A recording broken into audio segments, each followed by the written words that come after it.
Hello, everybody. Welcome to our webinar on the impact of street outreach. Thanks for joining us. We'll get started in just about a minute or so.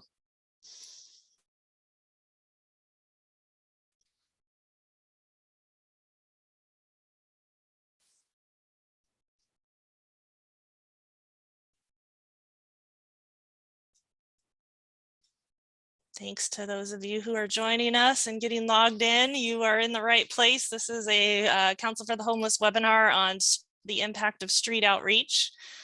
We'll get started in just a few seconds here.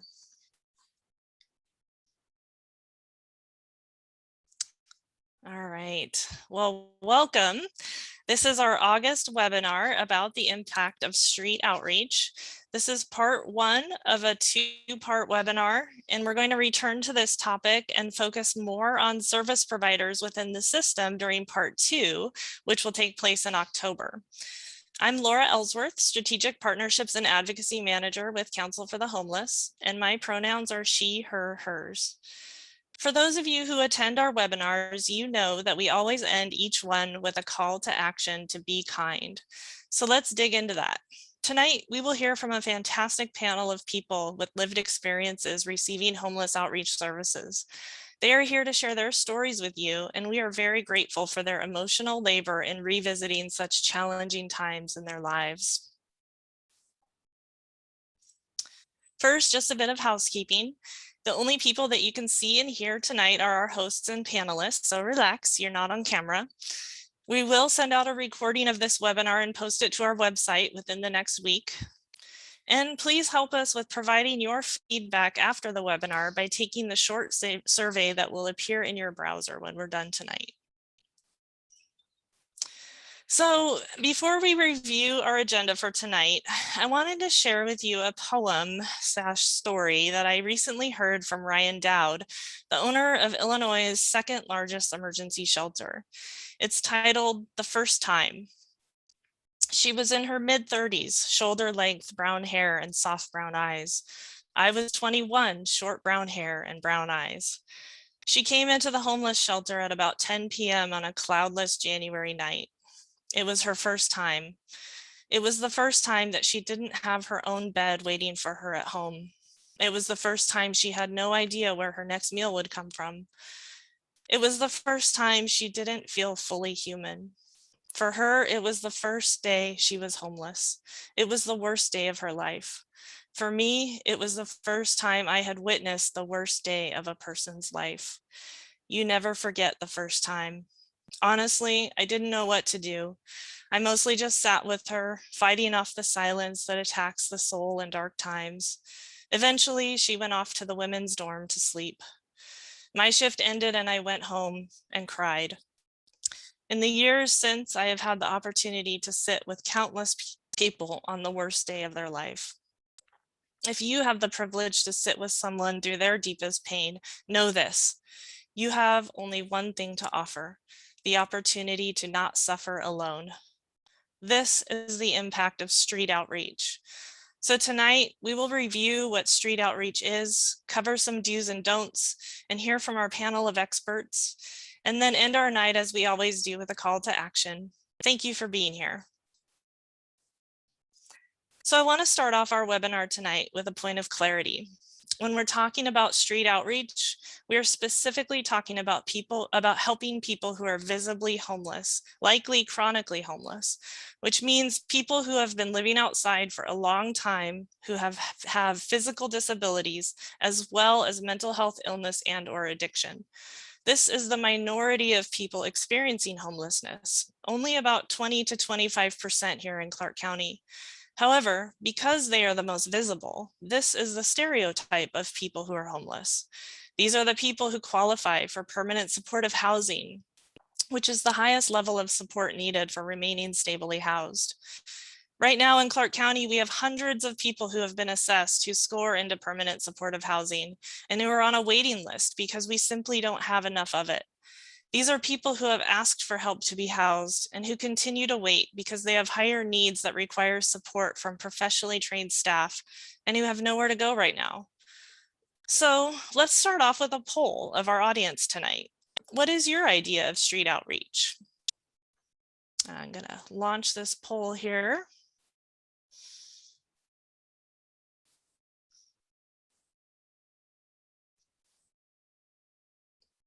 So go ahead, there's several choices here. Please choose every answer that you think is street outreach. And I'll just give this a couple of minutes here and give everyone a chance to answer.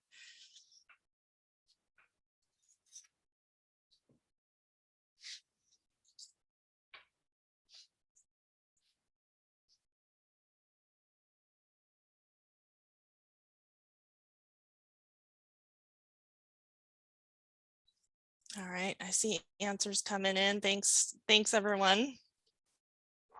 Give it a few more seconds here.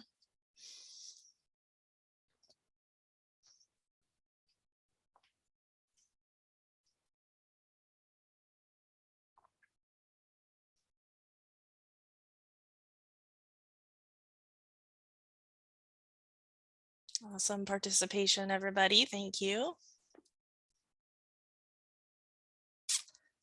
Okay, I think most everyone has participated. Oh, a couple more.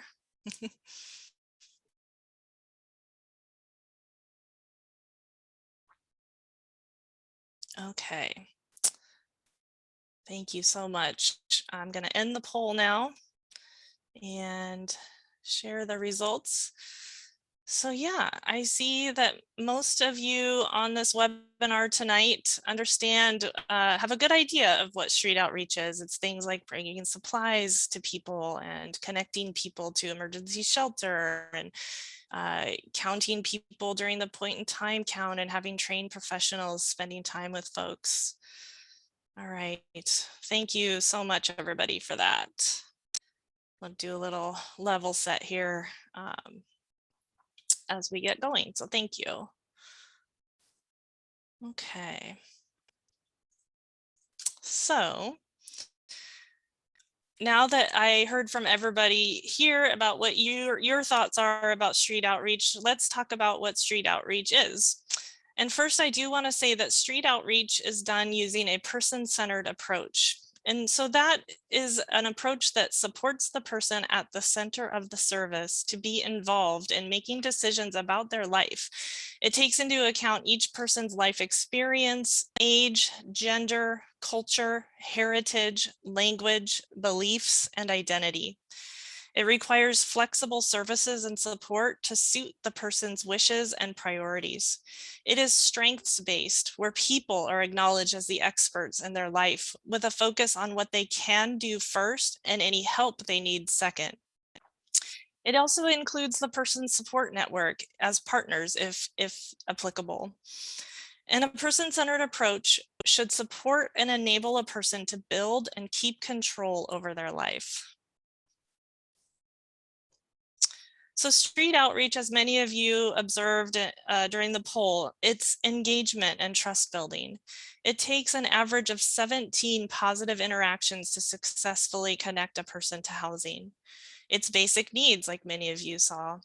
There are several wonderful grassroots groups that provide meals and supplies on a weekly basis to folks who are living outside. Groups like Just One Thing and Battleground, who give out kits of supplies that include bottled water, snacks, dry socks, hats, and gloves to folks. And many others who see a need in our community and step up to provide food, clothing, hygiene, and comfort to people. Street outreach is connections to services like mailboxes through Outsiders Inn, or showers or laundry through Food with Friends. And it's also crisis response. This is done by trained professionals when a person is in a mental health crisis to help calm and de-escalate a situation. It's harm reduction, an evidence-based practice that is intended to reduce the amount of harm caused by engaging in risky behavior. And it's reducing housing barriers. And I want to point out that barriers are often caused by policy and not people, and are wide ranging and are the key to reducing them is to work with each individual person to meet their specific needs. And finally, housing assessments. This is a tool used in the homeless crisis response system to determine what specific needs a person might have and how to help them as a unique individual to obtain stable housing. And let's also address some common perceptions of homelessness. And I want to stress that these stereotypes pertain to people who are visibly and chronically homeless. So what's the difference between disruptive behavior and dangerous behavior? We know that a lack of housing and mental health disabilities exacerbate one another. And we also know that people with mental health disabilities are vastly overrepresented in the population of people who experience chronic unsheltered homelessness. However, it's important to remember that being disruptive isn't the same as being dangerous. And even though that might feel really scary if you're not used to seeing it. We're going to dig into that more during the second part of this webinar in October. But of the more than 550,000 people in America who experienced chronic homelessness on a given night in 2017, 1 in 3 had a mental illness. Despite this fact, the reality is that most people with mental illness fortunately do not experience homelessness. And we need to remember that when a person is suffering from symptomatic, often untreated mental illness while homeless, they are doing so in public, unlike people who are housed. The same thing goes for people suffering from addiction. We know that addiction and mental illness are often the result of homelessness as much as they are the cause, and that the reasons a person becomes homeless are not the reasons they may remain homeless.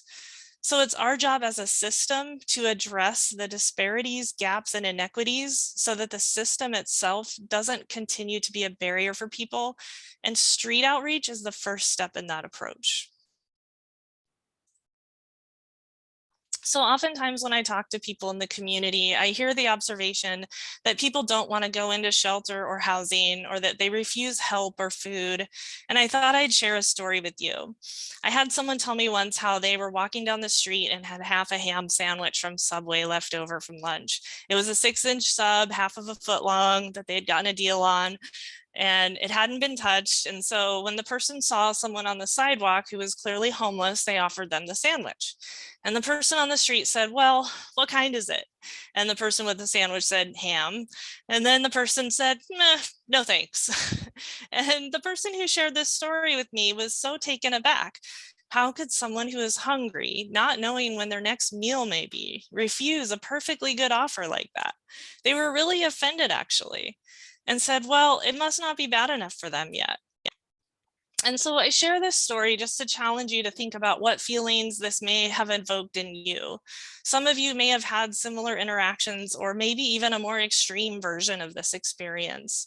And then I just would ask you to sit with the idea that people living outside are still people who have likes and dislikes, like ham, for example.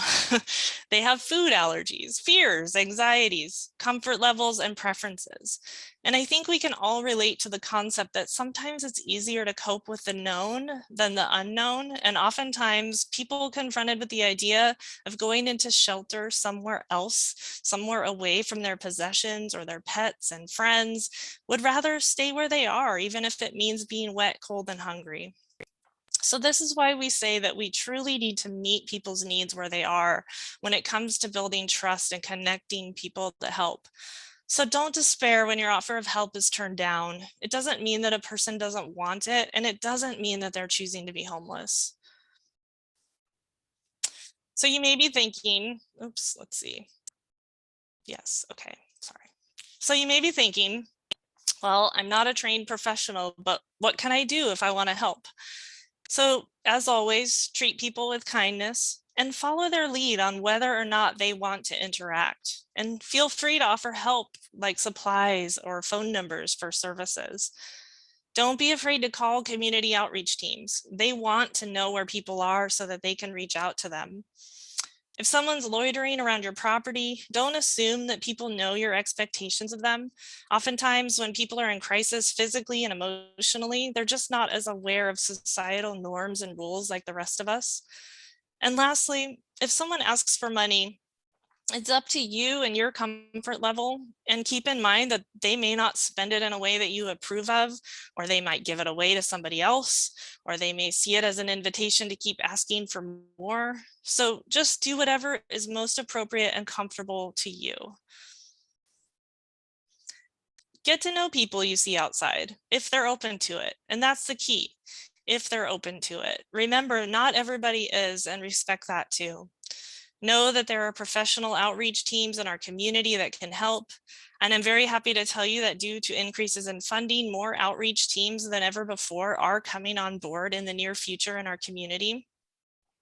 Find an organization or a nonprofit agency that you want to support and ask them what they need. And advocate within your circle of influence to help make things better for our neighbors who are homeless. This will help our entire community too. So I'd like to introduce our fantastic guest panel of speakers tonight. Brooke Fadley has lived in Vancouver for 2 years, most of which she has spent as an advocate for housing justice through Resident Action Project. And she provides services to those who are unhoused. Brooke has been homeless more than once for several different reasons. And she's currently working with Sea Roots here in Vancouver to help house people who are experiencing homelessness. Charles Hansen is a proud father of 3 beautiful children, and he works as the community outreach manager at the Recovery Cafe. He's the founder of Thrive to Survive, Drive, and he also sits on the Behavioral Health Advisory Board and is on the steering committee for the Opioid Task Force of Clark County. He's a passionate advocate for change and just celebrated 4 years in recovery. And Lon Klugman is originally from Montana and has lived in Clark County for more than 24 years. Lon became homeless as a result of addiction, and he's been clean since June 14th of 2018. He's been employed full-time for the last 3+ years and is currently working full-time for a company with other recovering addicts. So Lon, let's start with you. Tell us about your story and what led you to experience homelessness and what helped you move out of homelessness and become housed. Okay. It all started, it was a dark and stormy night. No, I don't know really why I started, but I can tell you that I didn't start using, and my homelessness was just very simply a result of my addiction. If I don't stay clean, it's a death sentence for me. I believe that. If I stay clean, it's the only chance that I have. It's no promise, it's not a guarantee, but it's the only chance that I have to be successful is if I stay clean. So that's very, very high on my list of priorities. I didn't start using until I was 25. By that point, I'd already been married. I was an officer in the Army, a young second lieutenant, and I had all this stuff going for me, and I got a wild hair. I left my wife. I got out of the Army. I joined a rock band and just started this tailspin uh, for the next 10 years that I didn't pull out of, which took me to the street the first time. Um, I went through treatment the first time in 2002 in Montana and relapsed about 6 months after that and was in jail in a small town in Montana. And I asked my brother if he could help me out, bail me out.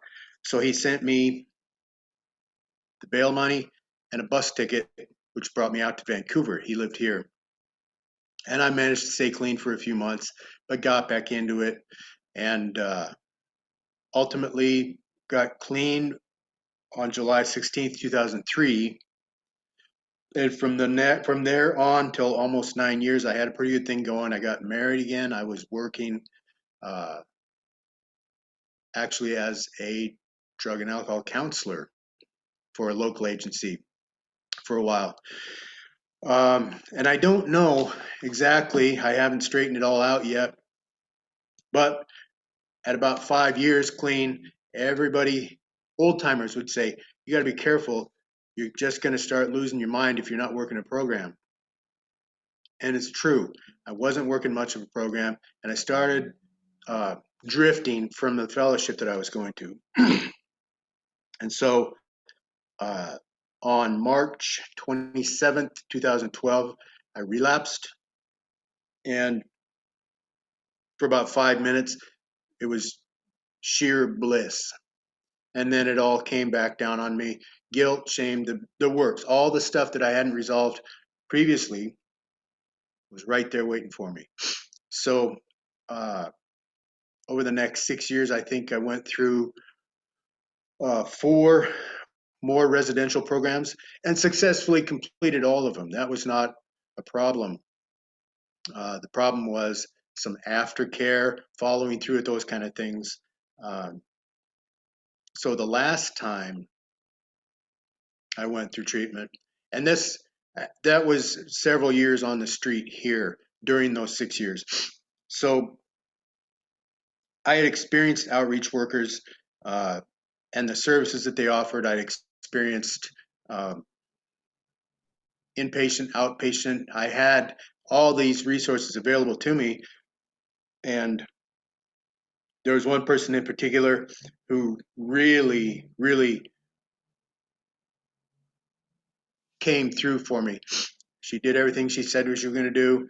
She was where she said she would be, when she said she'd be there, and was very solid, very reliable.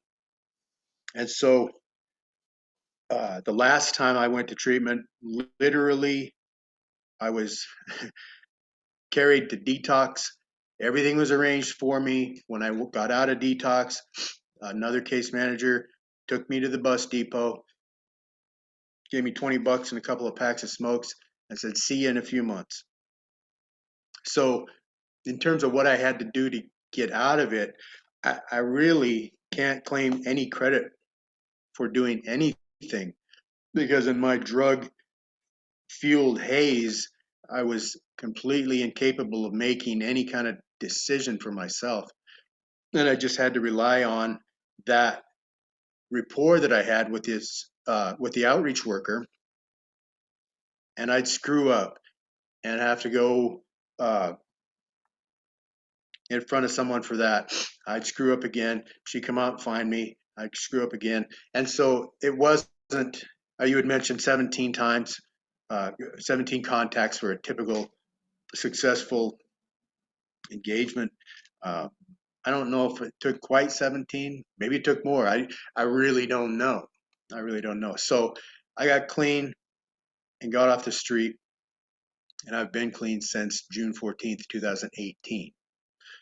It's kind of a long-winded story, but it's the same as so many people around the world. I will have to stay clean. I will have to do what I have to do, whatever it is, to stay clean for the rest of my life. And I'm content with that. I'm content with that. I've worked out all the shame from being homeless. And they're some of the most valuable experiences of my life. So to be able to talk about it is very comfortable for me, very comfortable. And I'm so happy to do it and very happy to be here. Great. Thank you so much. It strikes me what you talk about in terms of just that trust and reliability that you felt coming to you from that outreach worker. And I noticed that dates stand out to you just like nothing. And I can relate to that too. I think we all can relate to that. When big things happen to us, the dates are just seared into our memory. So thank you for sharing that. Brooke, how about you? Can you tell us about your story and how you were able to move out of homelessness? Yeah, I come from Ohio. I was born and bred, and that's where my homeless story started. I in 2009, well, it goes back further, but in 2009, my health took a severe downturn. And so when that happened, I'm sorry, I'm gonna try to put this down a little bit. Oh, that didn't help. I ended up homeless for 3 years. I couch surfed a lot and was in and out of friends' homes, sometimes for a few nights, sometimes for a few months, sometimes longer. And I had my 2 daughters with me at the time. They were 2 teenage daughters. And finally, I went back to school in 2012. And I was in school for social work, going for my bachelor's of social work. And my drive was to work with housing and homelessness.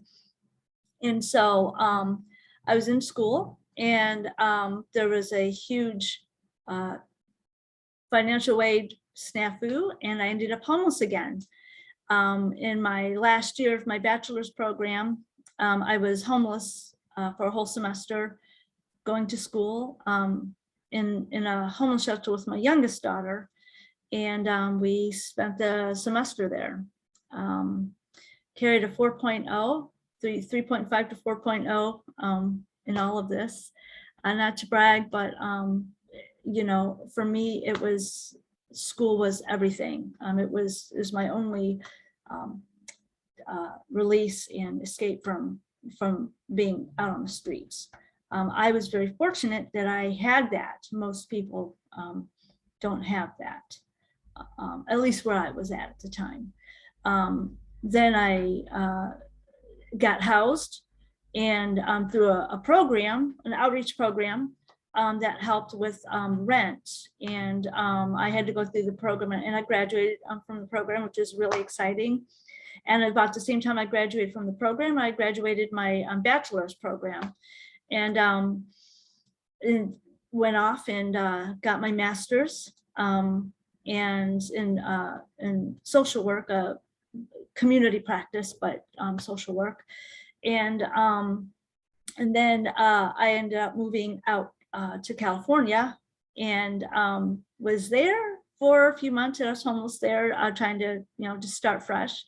Got a job and got housed, and then and was in California for about 2 years.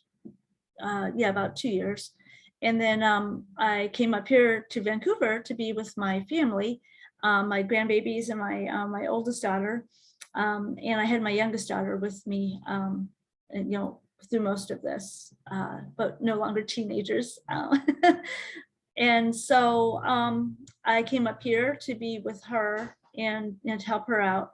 And I ended up homeless. I was staying with her, but I wasn't able to stay with her. And so I ended up homeless in Vancouver here for several months, until I was housed, until I found a friend doing outreach. At the time, I was doing informational interviews, and I met my friend Mary, and she heard my story, and she's like, that was my grandson, if you saw him. And she's like, oh, no, we can't, you're coming home with me tonight. And she did, because I was homeless at the time. And when I met with her, and so she literally, we went and we got my stuff. And I moved in with her, and I was with her for several months before I got housed to where I'm at now. But in my time being homeless in Vancouver, I had a lot of different experiences with the outreach. I had some really wonderful, good experiences, and some not so good experiences. And you know, some of those experiences drove me to want to make the system better, because I'm not only providing services, but I'm also receiving services, trying to find ways to, you know, make ends meet and all of that. And so and that's, you know, that's my story. My outreach experience was at a time when I was trying to find work, steady, consistent work, and taking a lot of, you know, I was going through WorkSource and the Navigation Center when it was open, doing a lot of volunteering, starting to get involved in advocacy work for housing justice. And I'm here now. I'm here with all of you, sharing my story, inspired by others when they tell theirs, and hoping I can do the same in some way here. That's awesome, Brooke. Thank you. I think, you know, you're such an example of what the data tells us, which is that, you know, it's that lack of income piece and health issues that are, you know, sometimes are the catalysts for people falling into homelessness. And Yeah. And I think both you and Lon have really illustrated also how cyclical, non-linear recovery can be, and getting back to stability can be as well. So yeah, thank you. Thank you. All right, Charles, how about you? Would you like to share your story about how you fell into homelessness and what street outreach felt like for you, and then also what helped you move out of homelessness? Yes, I will. Thanks for having me. You know, my trauma started at an early age. I was recipient of all forms of abuse, dysfunctional family. You know, we grew up dirt floor poor, you know, criminals and addicts and alcoholics. And, you know, I hated my life. I was at 13, I ran away. I was homeless for quite some time. I ended up making a bunch of bad decisions and ended up becoming a product of my environment, and ended up in juvenile prison. And then so throughout my life, I've been either homeless or in prison or in jail or in treatment. Through that time, though, I had 3 amazing children. But I also had a really bad heroin, IV, and meth addiction. You know, the truth of the matter is I threw my kids away because I didn't have enough heroin that day to fight for them in court, you know. You know, I was always self-medicating for my mental health is really what it was, you know, going through all that stuff as a child and being taught at that age is that you just stuff it down. You don't, you know, you don't talk about it, you deal with it, you move on. My way of dealing with it, my family's way, was to continue getting high. So, you know, throughout a lot of jail, prison, and treatment, you know, Vancouver Police Department actually saved my life this last time, you know. They found me in a stolen car and I was ODing on heroin, and thankfully they saved my life and took me to jail once again. You know, I was looking at prison again, on my way back to prison again, and thankfully just you know, my higher power stepped in, and I think that I was able to get drug court, and drug court saved my life, you know.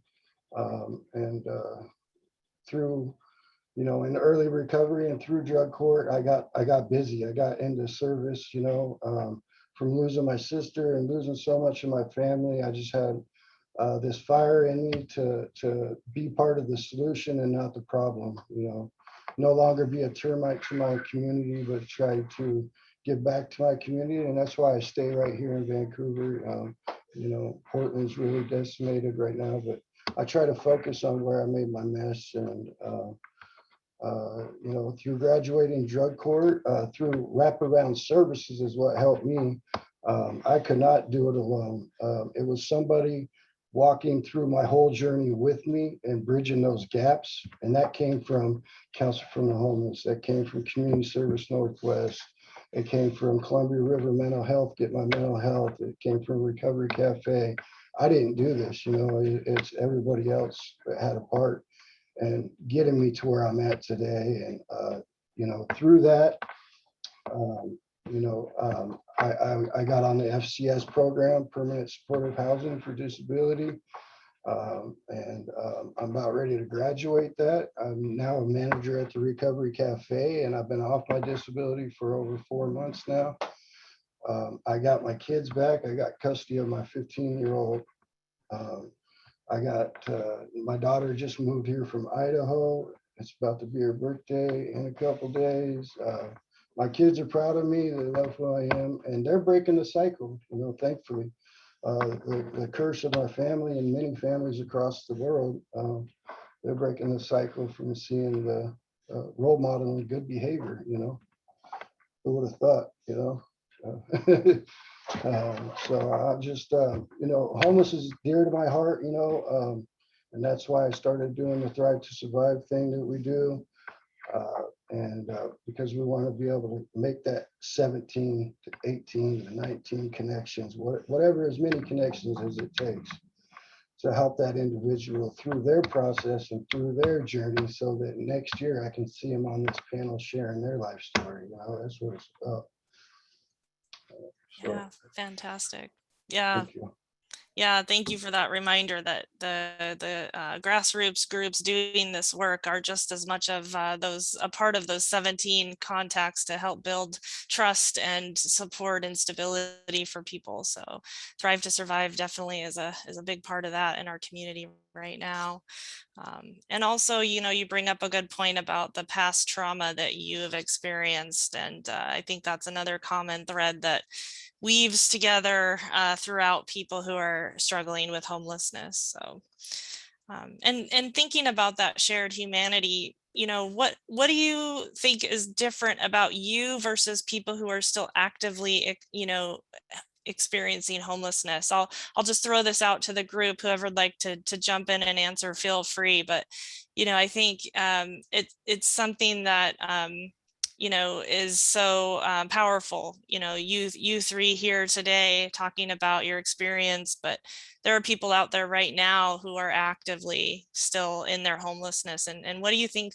Is there a difference between you and them or not? I think for me, the only difference between me and every person who is unhoused is I'm housed. I mean, anybody can become homeless for any reason at any given time. You can be doing really, really well, and anything can change at any given moment. And that's, for me, that's really the only difference is I'm housed. I may not be tomorrow. Tomorrow something could happen to where I'm not. So yeah, that for me it's I'm housed and they're not for now. For now. I guess what I would say is the only difference between me and somebody that's out on that street right now on Fourth Plain is that I would say I'm one of the ones that got a chance to start my healing process, and I had somebody that made that connection with me that was able that peer based work was attractive to me. And the only difference between is I'm on a healing process, and I wish they could be too. And it's possible for everyone, I believe. There's a heartbeat, there's hope.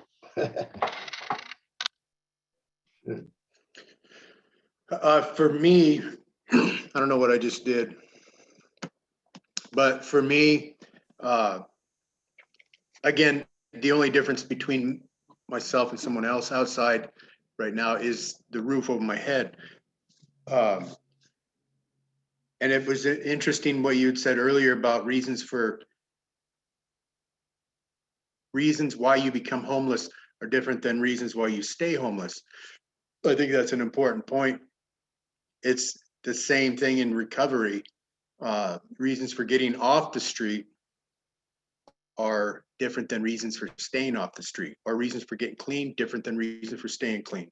In my case, I wanted to stay out of jail, and I wanted to get off the street. And you can take care of those things easily enough, but to sustain those things is a little bit different. So I have everything that I want in my life right now. Everything is taken care of. I'm working for it and doing the legwork, but I'd like to keep these things. I'd like to keep my job. I'd like to keep my relationships. I'd like to keep being able to go to church, things like that. So it's just one bad decision away, and I'm back out the door. Yeah, absolutely. Thank you for sharing that perspective.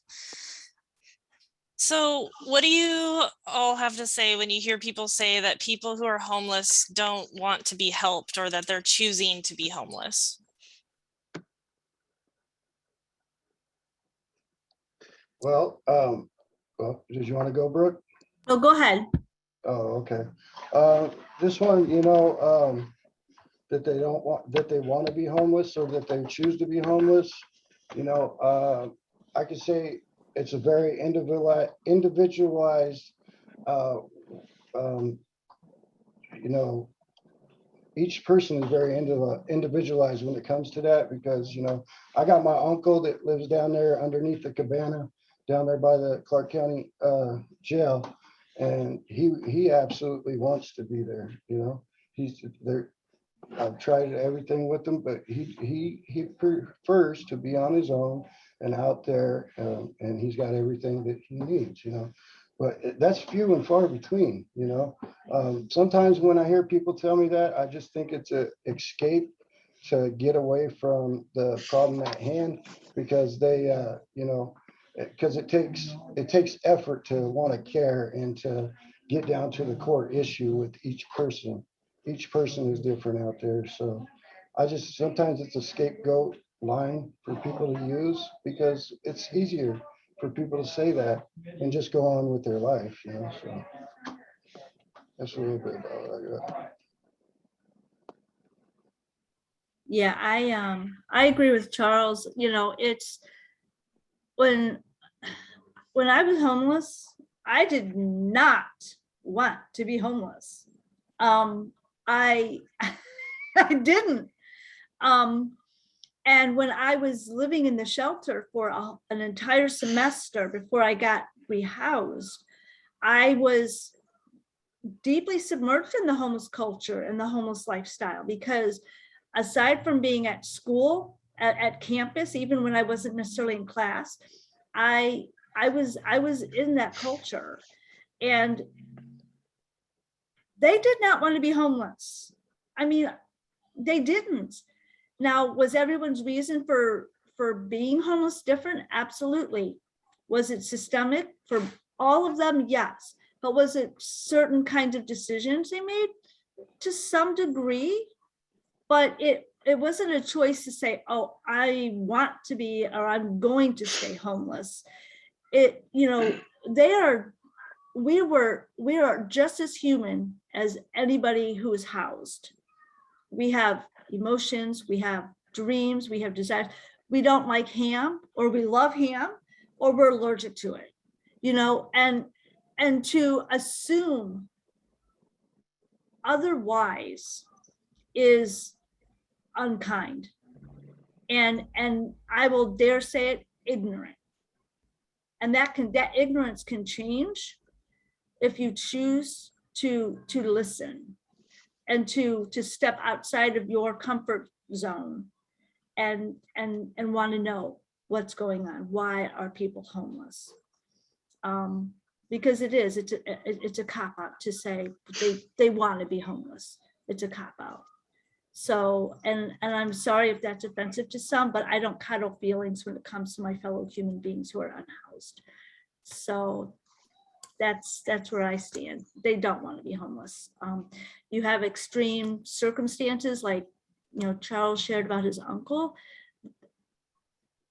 Certain people are out there, but that number is so small that it's, you know, you can't across the board present that as everyone feels that way. Thank you.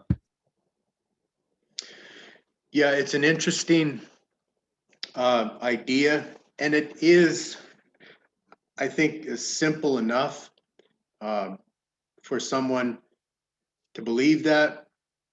Maybe they don't have a lot of experience with a homeless person. Maybe they've, I don't know, sheltered, but we all have our opinions, you know, and I kind of agree with Brooke. It's an easy out. It's an easy out for someone to just go, oh, they don't, and shrug it off and be on their way. And that's their prerogative. That's 100% their prerogative to believe what they want, to think what they want. But to believe that someone wants to be homeless or that someone doesn't want to be helped, I think it's important for that person to kind of ask themselves, well, whose problem am I trying to manage here? And take a look at their own. That's just me. That's my opinion. Yeah, thank you.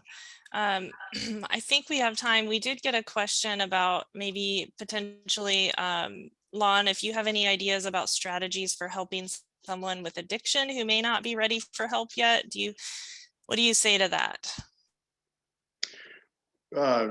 Rots of ruck. If they don't want the help, that's a tough spot for the helper to be in. I can tell you that, like I said earlier, I wasn't really in any position to make those kind of decisions for myself. And I had to get to this point where doing nothing was worse than doing something, and it wasn't a very distinct place. Again, in the haze of everything, that's when I had to become willing to accept those outreach workers and the offers that they were making. They weren't trying to hit a home run. They're just trying to give me a base hit and keep me in the game. So in terms of helping other people, just try to carry the message rather than promote it. You got to be patient for sure. And kindness is always good. And then be persistent. Don't take it. If you're in a situation where you're competing for someone's attention and the drug is competing for their attention, you'll lose every time. So don't take it personal if they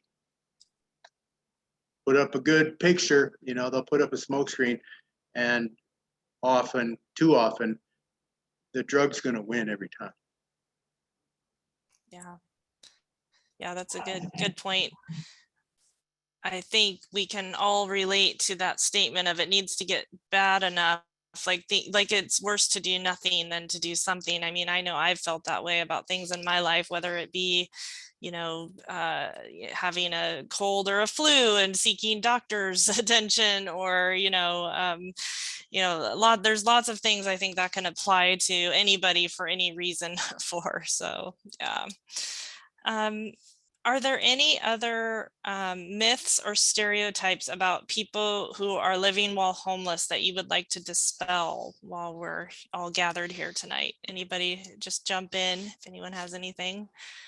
That homeless people are uneducated or undereducated, or just plain stupid, or, unskilled, or anything like that. I mean, I don't know how many times I heard comments, both in Ohio and while I was here.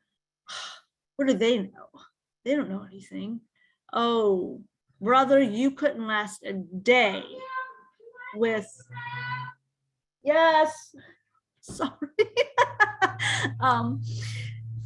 You people who have those assumptions couldn't do what we do when we're homeless, because you are fighting every moment for your life, your safety, your well-being. For some, those coping mechanisms are not healthy. For others, they are, they have healthier coping mechanisms, but we are all fighting every day. And to assume that we don't know anything simply because we're homeless, or that we're filthy, dirty people, yeah, I'll end there. Or that you don't know what you need. Yeah. Thank you, Brooke. That is great right there. One that I always see the most, and you see in chats, is that they're lazy and they just need to get a job. That one irritates the hell out of me, and I try not to get wrapped up in those chats, that you see on some of our sites and stuff. But it's like, they don't understand what it takes for it when you're out there homeless to get a job, when your very first survival technique is you got to stay high in order to live this life out here. Or, maybe it's not even addiction, it's mental health, and some don't have the capacity. Or you got to have an ID or your social security card. You got to have a place to take a shower. You got to have clean clothes. You got to have an address. There's so many barriers to getting a job that most people don't understand. It really irritates me. So yeah, that one, I really like that question, and I thank you for letting me answer on that. That's one that irritates me. And I gotta, people have, like Lon said, people have their opinions, and it's just the way it is in life. But if if by doing this advocacy, the education part, hopefully it just breaks down those walls a little bit more in our community by having people like everybody on this screen and everybody that joined this screen and many more in our community coming together to advocate for change and say, hey, they are worth it. Hey, they can change. Let's take the time and show that we really care. So thank you guys for being here. Yeah, thanks, Charles. Oh, you're on mute, Lon. Get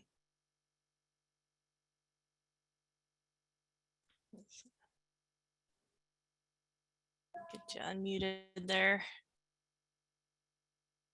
Just hold your mouse towards the bottom. It should show up, the little microphone. It's Zoom. Maybe that'll help. How about now? There you go. All right. So I had my own my fair share of prejudices about homeless people. And when I got into the middle of them, I was humbled several times by how generous homeless people are. And there were several times I didn't have something I needed. Shoes. I had walked the soles of my shoes completely off. The duct tape holding them together was completely shot. And I just didn't have shoes. And a friend of mine said, wait here for a few minutes, came back with a relatively decent pair of shoes in good shape. So they're generous. They pretty much restored my faith in humanity several times. So I don't know really what the other myths and perceptions are about homeless people other than the obvious ones. I can only speak for myself, and I don't ever mean to be the voice of a community. I only have my perspective, but I had several of my own misconceptions to deal with. Yeah, thank you for sharing that. That's so powerful and so human, and I just appreciate that so much, that you had your own ideas before you were in that world yourself. So Laura, are there any go ahead, Brooke. I think another misconception, and something that I had before I became homeless, was that homeless people are dangerous.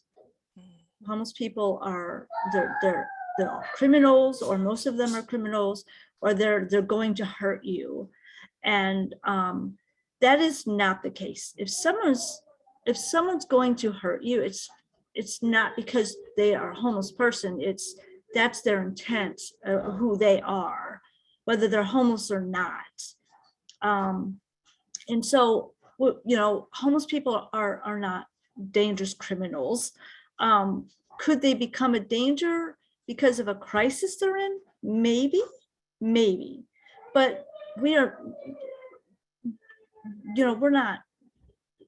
That's a stereotype too that I think maybe should be brought up as well. Thanks.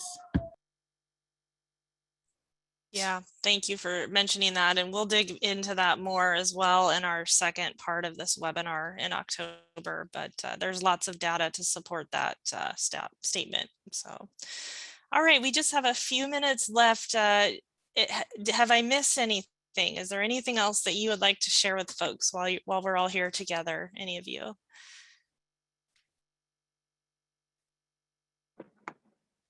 Any of us? Mm-hmm. Yeah. Okay. Yeah. Yeah, I think one of the things that I've kind of noticed, or at least for myself, is that the homeless community is looking at the housed community. The housed community is looking back at the homeless. And it's tough. Sometimes it feels like there's a million miles between, I don't want to say sides, but this side and that side. And I'm afraid to say that I believe it's up to the housed side to probably do a little bit more lifting than the homeless side. And that's just my perspective. And it's just a temporary thing, just to kickstart someone's success, to jumpstart someone's recovery. Recovery doesn't mean if you go out to recover a boat, you're not recovering the boats that are still floating. You recover the things that are sinking and that are sinking, that are going to sink. So recovery doesn't just have to be about substance use. That can be a whole thing of its own. So someone has to step up at some point. And as a homeless person, I was my own worst enemy 100% of the time. So I just had to be willing to accept the help that's there. So that's all that I would suggest, is continue doing the work. You might have to do a little more of it, maybe not so much all the time, but there's that. Yeah, thank you for saying that. Yeah, go ahead, Brooke. Yeah, I think for me, one of the biggest things that I saw that I experienced when I was homeless was the lack of community and acceptance of people who are unhoused. For any number of reasons. I mean, that could be a whole nother webinar. But we need to start viewing homelessness, being unhoused, as a crisis and not as a character flaw. And we also need to start realizing that we cannot change the system or change the community without the community. Housed and unhoused, just like Lon said, we have to come together. It can't be one side only. But like Lon said, the people who are unhoused, they're going to need some extra support, some extra encouragement, and some extra empowerment. We need to have those people, we need to remind people who are unhoused that they are human beings. They are our fellow human beings who have aspirations and dreams, who have skills and talents and gifts to share with the house community. And when we blend these two communities together, when we blend them, we can open a floodgate of potential for the community. Because, being housed, I mean, housing is essential. It's essential for everyone, not just one group of people or one area of a community. It's the entire community it's essential for. And once people acknowledge the importance of their fellow human beings and what we all can offer to each other in the community, that's when we start healing, and that's when we start thriving. Thank you. Thank you, Brooke. All right. Thank you all so much. And with that, I'm going to return back, and we'll go ahead and wrap up our time together here tonight. So thank you so much. I think that our call to action tonight, I hope it resonates a little bit different maybe than it has in the past. You've seen this before, but you heard from our panelists tonight, and follow their lead on what they're saying people need, how it feels to be ready for help, and how to participate in your own recovery when you are somebody who is needing that help. Believe what they say. Thank you for being here tonight to seek knowledge, and please share it. Think critically about homelessness. Critically thinking feels uncomfortable, and it should challenge what you thought you knew. you know, a lot of times we think we're thinking critically about something, and all we're really doing is confirming our own original bias about what we thought. And so just remember that critical thinking kind of hurts a little bit, and that's good. And if you haven't already, please sign up for our e-news and our action alerts through Council for the Homeless's website. As always, please share this data, the facts that you've learned, dispel myths, reduce the stigma of homelessness. And last, but definitely not least, be kind, everyone. We'll look forward to presenting part 2 of this webinar on our street outreach system partners in October. But first, in September, we have a webinar planned about that will cover a variety of things, kind of all the tools in the tool belt for housing and emergency shelter. Jamie Spinelli from the City of Vancouver will be here to share the plan for supported campsites. We have some new emergency shelter coming online, and also information about permanent supportive housing projects. So that webinar will be Tuesday, September 21st, same time, 5:30 to 6:30. So hope to see you all then. And again, thank you, everybody. And we'll see you next month. Thank you so much to our panel. And yes, I hope everyone has a wonderful evening. Thanks for joining us. Take care. Thank you all. Thank you all. Yeah, thank you Have a guys. great day.